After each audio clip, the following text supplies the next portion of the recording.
आगे काहेले मुहा फुलैले हिगे हाल की अपन बनैले हिगे गलती की हो गेल हमरा से बोल लोला काहे लटकैले हिगे लाई दो ना रेड कलर साड़ी जइबै बाहर के लागल झंडा सह कइने ला प्यारा जगर आगे काहेले मुहा फुलैले हिगे हाल की अपन बनैले हिगे गलती की हो गेल हमरा से बोल लोला काहे लटकैले हिगे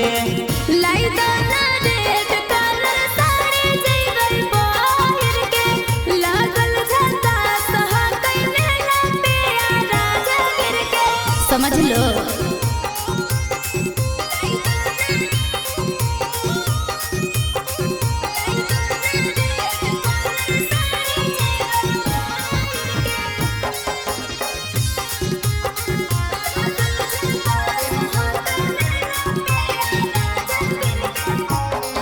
आगे पिछलो साल घूमनी तब गे तोरा जाए के मन करो फिर गे अच्छा। राई सुनै गे धनी रहो हकई बड़ी भीड़ गे झूठ नहीं बोलो आगे हागे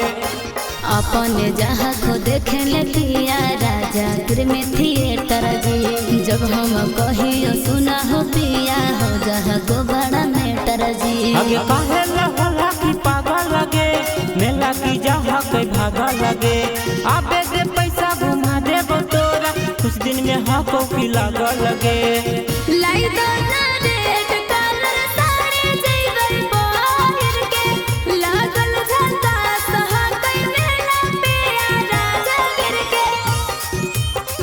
लाई दो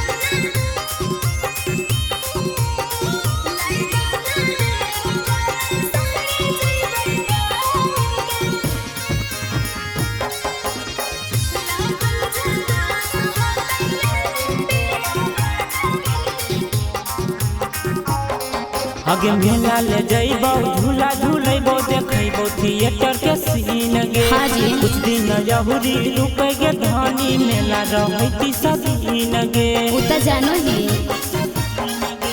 बगले में हा कई सुनाए पिया हा कई नहीं दूर जी तारा माची हम चढ़ावे देखबै मौत कुआं जरूर जी आगे लागो हो हम